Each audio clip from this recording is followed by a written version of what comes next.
നമസ്കാരം, ജന്മഭൂമിയിലേക്ക് സ്വാഗതം. നീറ്റ് ചോദ്യപേപ്പർ ചോർച്ചയിൽ യഥാർത്ഥത്തിൽ സംഭവിച്ചത് എന്താണെന്ന് വെളിപ്പെടുത്തി ദേശീയ ടെസ്റ്റിംഗ് ഏജൻസി.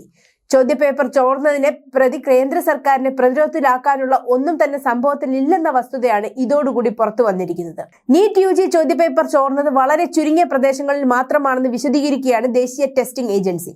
ഉയർന്ന മാർക്കുകൾ വിതരണം ചെയ്യപ്പെട്ട പ്രദേശങ്ങളുടെ ഡാറ്റ വിശകലനം വഴിയാണ് ഏജൻസി ഇക്കാര്യം കണ്ടെത്തിയത്. തങ്ങളുടെ കൈവശമുള്ള വിവരങ്ങളിൽ സൂചിപ്പിക്കുന്നത് വലിയ തോതിലുള്ള ലീക്ക് ഉണ്ടായിട്ടില്ല എന്നാണെന്നും ഏജൻസി വ്യക്തമാക്കി. ആകെ വരുന്ന 11,000 റാങ്കുകളും രാജ്യത്തിലുടനീളമുള്ള 800-ലധികം കേന്ദ്രങ്ങളിലായി തുല്യമായാണ് വിഭജിക്കപ്പെട്ടിരിക്കുന്നതെന്നാണ് ദേശീയ ടെസ്റ്റിംഗ് ഏജൻസി തങ്ങളുടെ ഡാറ്റ വിശകലനത്തിലൂടെ കണ്ടെത്തിയത്. 1000 വീതമുള്ള ബണ്ടിലുകളായി പരീക്ഷാർത്ഥികളുടെ സ്കോറിംഗ് പാറ്റേൺ പഠിച്ചതിൽ നിന്നും കണ്ടെത്തിയത് ആദ്യത്തെ റാങ്കുകൾ നേടിയ 1000 പേർ ഏതെങ്കിലും പ്രത്യേക കേന്ദ്രങ്ങളിൽ മാത്രമായി കേന്ദ്രീകരിക്കുന്നില്ല എന്നാണ്. രാജ്യത്താകെയുള്ള മുഴുവൻ കേന്ദ്രങ്ങളിലായി ഇവർ വിന്യസിതരാണ്. അതേസമയം ആദ്യ 1,00,000 റാങ്കുകളിൽ വരുന്നവരാകട്ടെ 4,500 കേന്ദ്രങ്ങളിൽ വിന്യസിക്കപ്പെട്ടിരിക്കുന്നു. ഇവരാണ് MBBS ഡെന്റൽ സീറ്റുകളിലേക്ക് പോവുക.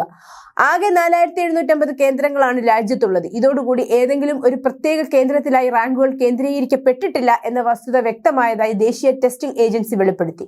അതേസമയം പരീക്ഷയിൽ 640 മുകളിൽ സ്കോർ ചെയ്ത പാറ്റ്നയിലെ ഗോദ്രയിലും 12ഉം 8ഉം കേന്ദ്രങ്ങളിൽ നിന്നുള്ള 175 കുട്ടികൾ മാത്രമാണ്. കൂടാതെ 680 മാർക്കിന് മുകളിൽ ലഭിച്ചിരിക്കുന്നത് പാറ്റ്നയിലെ കേന്ദ്രങ്ങളിലെ 35 വിദ്യാർത്ഥിനികൾക്ക് മാത്രമാണെന്നും ഇത് സൂചിപ്പിക്കുന്നത്. വൻതോതിലുള്ള ലീക്ക് നടന്നിട്ടില്ലെന്നുമാണ് ദേശീയ ടെസ്റ്റിംഗ് ഏജൻസി വ്യക്തമാക്കുന്നത്. ഇതിനർത്ഥം രാജ്യത്തിലുടനീളം 1-2 കേന്ദ്രങ്ങളിലൊഴികെ പരീക്ഷ നടന്നത് സുരക്ഷിതമായിട്ടാണ് എന്ന് തന്നെയാണ്. നീറ്റ് പരീക്ഷയിലെ ചോദ്യപേപ്പർ ചോർന്നതുമായി ബന്ധപ്പെട്ട് വലിയ രീതിയിലുള്ള പ്രക്ഷോഭങ്ങൾക്കാണ് പ്രതിപക്ഷം കോപ്പുകൂട്ടിയിരുന്നത്. എന്നാൽ ചോദ്യപേപ്പർ ചോർച്ച റിപ്പോർട്ട് ചെയ്യപ്പെട്ട ഉടൻ തന്നെ ശരവേഗത്തിൽ നടപടിയെടുത്ത കേന്ദ്ര സർക്കാർ ഏജൻസികൾ വളരെ പെട്ടെന്ന് തന്നെ എവിടെ വെച്ചാണ് ചോർച്ച നടന്നത് എന്ന് കണ്ടുപിടിക്കുകയും വേണ്ട നടപടികൾ എടുക്കുകയും ചെയ്തു. ഇതിനിടയിൽ RJD നേതാവ് ലാലു പ്രസാദ് യാദവിന്റെ മകൻ തേജസ്വി യാദവ് ഇതിൽ ഉൾപ്പെട്ടിട്ടുണ്ട് എന്ന സൂചനകളും പുറത്തു വന്നിരുന്നു.